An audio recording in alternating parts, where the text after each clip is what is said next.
Assalamualaikum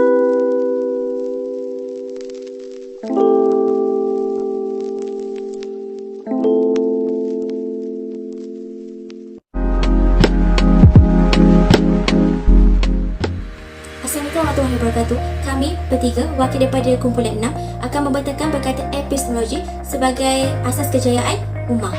Saya, Nurul Islami Muslim, PF 200147.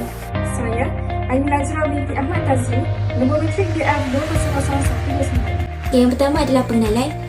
Asal-usul epistemologi adalah ini daripada gabungan dua frasa Yunani, iaitu epitism dan logos, yang berarti ilmu pengetahuan dan kajian teori serta perbahasan.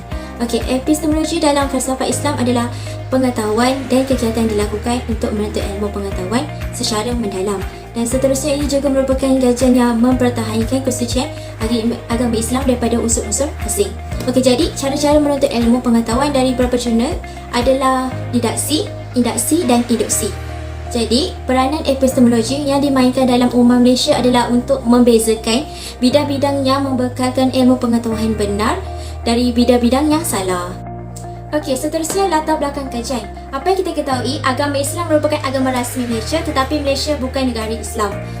Falsafah yang mengandungi unsur-unsur asing selain daripada falsafah Islam adalah bercanggah dengan sumber ilmu yang diberikan daripada Allah Subhanahu Wa Taala. Jadi, dalam sejarah perkembangan agama Islam, berlakunya pertembungan di antara falsafah Barat dan agama Islam. Umat Malaysia ni menghadapi kesukaran untuk menjaga keseimbangan daripada hubungan agama dengan unsur-unsur seperti politik, ekonomi, sains, teknologi dan sebagainya. Kaum muslimin juga terlupa kejayaan ummah adalah berdasarkan ilmu yang diberikan daripada Allah Subhanahu Wa Taala. Umat Malaysia hendaklah mengkaji agama dengan bersungguh-sungguh supaya tidak melawani petunjuk kebenaran daripada Allah, kerana ilmu pengetahuan yang benar telah diberikan oleh Tuhan yang terdapat di dalam Al-Quran.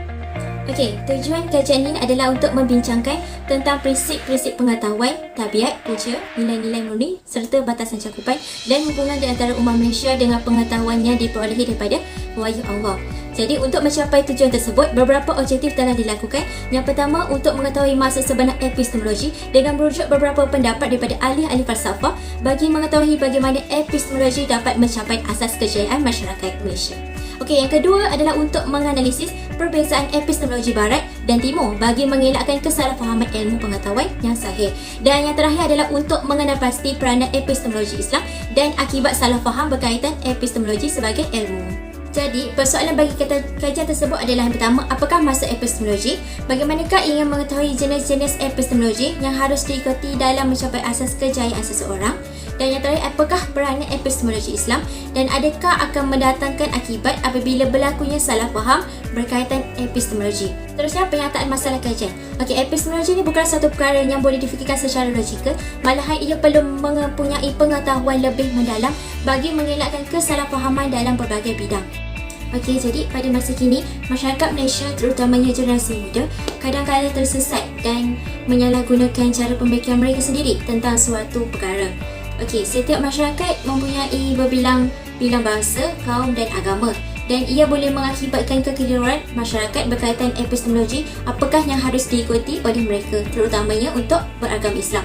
Jadi, bagi umat Islam semestinya perlu merujuk epistemologi yang berasaskan wahyu daripada Allah yang merupakan landasan pengetahuan yang benar daripada Allah Subhanahu Wa Taala.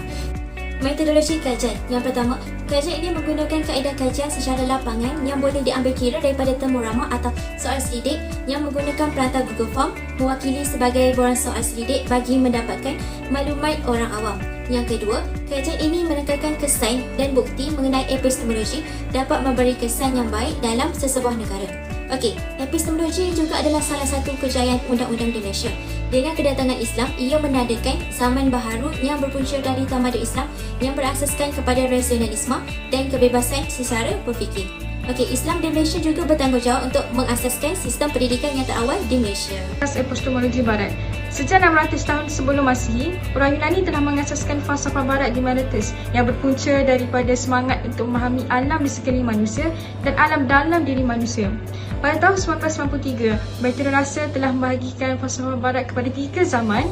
Pada zaman pertama adalah falsafah purba yang meliputi zaman pra-Sokrates, zaman Sokrates, Plato zaman Aristotle dan zaman pasca Aristotle. Pada zaman yang kedua adalah falsafah Katolik yang meliputi zaman Paderi dan zaman ahli mazhab. Pada zaman yang ketiga adalah falsafah moden, iaitu zaman pembaharuan hinggalah ke zaman Hume.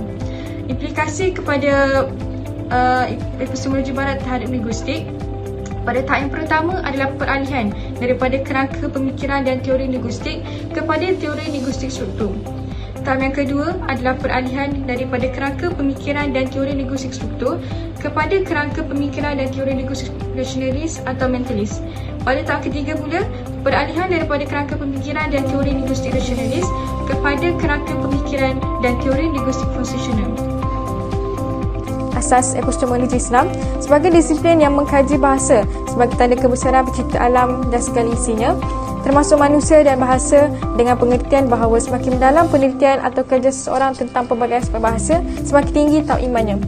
Asas ini juga adalah sebagai disiplin yang tidak 100% autonom, berasaskan akal dan diteliti hanya sebagai kegiatan atau penelitian ilmiah dalam kerangka melaksanakan kerjaya semata-mata, kerana bahasa sebahagiannya bersangkutan dengan ketentuan nakli dan berkaitan dengan matlamat memilih anak manusia. Asas ini juga adalah sebagai disiplin yang mengkaji bahasa sebagai unsur penting kurniaan Tuhan kepada manusia sebagai makhluk teristimewa.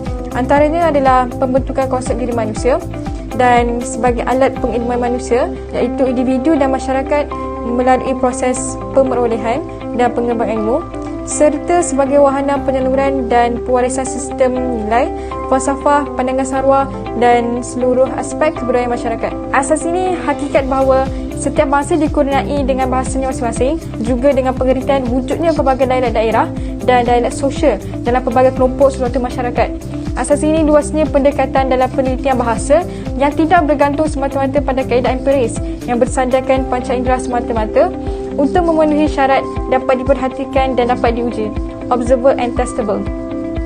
Asas ini tugasnya dan tanggungjawab ahli bahasa bukan sekadar perakam penggunaan bahasa oleh masyarakat atas alasan untuk bersikap objektif, tetapi dalam konteks tertentu menjadi pemimpin masyarakat dalam penggunaan bahasa yang beradab, santun dan yang dapat meningkatkan akal budi dan daya pemikiran masyarakat.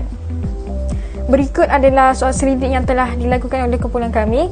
Soalan yang dikemukakan terbahagi kepada dua bahagian, iaitu latar belakang responden serta soalan-soalan yang berkaitan dengan tajuk kajian. Pilihan yang diberikan untuk jawapan adalah pasti ataupun tidak pasti. Seterusnya, bagi dapatan kajian, platform Google Form telah digunakan dalam pengumpulan data. Kemudian, pautan Google Form tersebut telah diberikan secara rawak kepada 50 orang responden. Analisis data telah kami bentangkan secara jelas dengan memaparkan graf histogram dan juga cartapai bagi memudahkan pemahaman serta penyampaian dengan lebih berkesan. Daripada 50 orang responden, 29 orang daripada mereka adalah dalam lingkungan umur 19 hingga 21 tahun dan kesemua daripada mereka adalah berbangsa Melayu. Majoriti responden yang memberikan maklum balas terhadap kaji selidik adalah berjantina perempuan, iaitu sejumlah 44 orang. 92% daripada keseluruhan responden bersetuju bahawa epistemologi sangat penting di Malaysia kerana negara ini dikenali sebagai salah satu daripada negara Islam yang terbesar. Kemudian, seramai 41 orang responden bersetuju dengan pernyataan bahawa epistemologi merupakan sumber utama bagi memperoleh pengetahuan melalui panca indera, bukan hanya difahami oleh akal semata-mata. Namun, terdapat segelintir responden sahaja, iaitu 2 orang yang tidak bersetuju dengan pernyataan bahawa kegiatan ilmiah berdasarkan sudut pandang yang berbeza dapat melahirkan pelbagai disiplin ilmiah. 100% responden bersetuju bahawa tujuan pencarian ilmu adalah untuk memupuk nilai-nilai murni sebagai seorang individu di samping sebagai seorang warga negara dan juga masyarakat.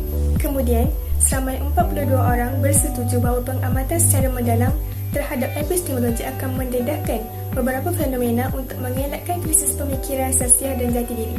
Manakala 8 orang lagi tidak bersetuju dengan pernyataan di atas. Selain itu, terdapat 43 orang responden yang menyokong pernyataan berkaitan dengan sesuatu ilmu itu sewajibnya dipercayai kebenarannya dengan yakin tanpa ada sebarang keraguan tentang kepalsuan ilmu tersebut. Dan seramai 13 orang responden tidak pasti bahawa Malaysia pada masa kini sedang berusaha untuk mengekalkan penguasaan epistemologi dan 37 orang responden bersetuju dengan pernyataan tersebut. Daripada 50 orang responden, 43 orang daripada mereka bersetuju bahawa epistemologi gagasan dalam Malaysia dapat menyemarakkan semangat perpaduan antara kaum. Kemudian, seramai 42 orang responden mempercayai bahawa epistemologi Melayu Islam adalah salah satu bidang kajian berkaitan kaedah mentakrif ilmu pengetahuan yang dipegang oleh mereka bagi menubuhkan pelbagai jenis ilmu pengetahuan secara menyeluruh. Seterusnya, bagi cadangan pula, terdapat 2 cadangan yang boleh dikemukakan dan diaplikasikan. Antaranya, yang pertama, penyebaran epistemologi melalui media sosial. Sebagai contoh, konspirasi dan berita palsu tentang wabak COVID-19 dapat disangkal oleh pakar kesihatan, maka pengguna-pengguna media sosial dapat mengetahui fakta yang sahih. Yang kedua adalah peranan Kementerian Pendidikan Malaysia dalam mengadakan program-program yang berkaitan dengan kajian dan inovasi cipta. Maka, program ini dapat menggalakkan pelajar untuk berfikir dan mencari maklumat yang jelas dan tepat akan sesuatu perkara atau program yang dijalankan. Secara kesimpulannya, melalui epistemologi, pengetahuan tentang suatu ilmu dapat dijelaskan dengan lebih tepat dan terperinci. Epistemologi berperanan meleraikan segala persoalan berkaitan dengan perbezaan antara ilmu yang sahih atau palsu. Sebagai ummah yang menginginkan kemajuan, perlulah sentiasa berfikiran terbuka dan melakukan kajian terhadap sesuatu perkara atau ilmu. Sekian sahaja daripada kumpulan kami. Terima kasih dan Assalamualaikum.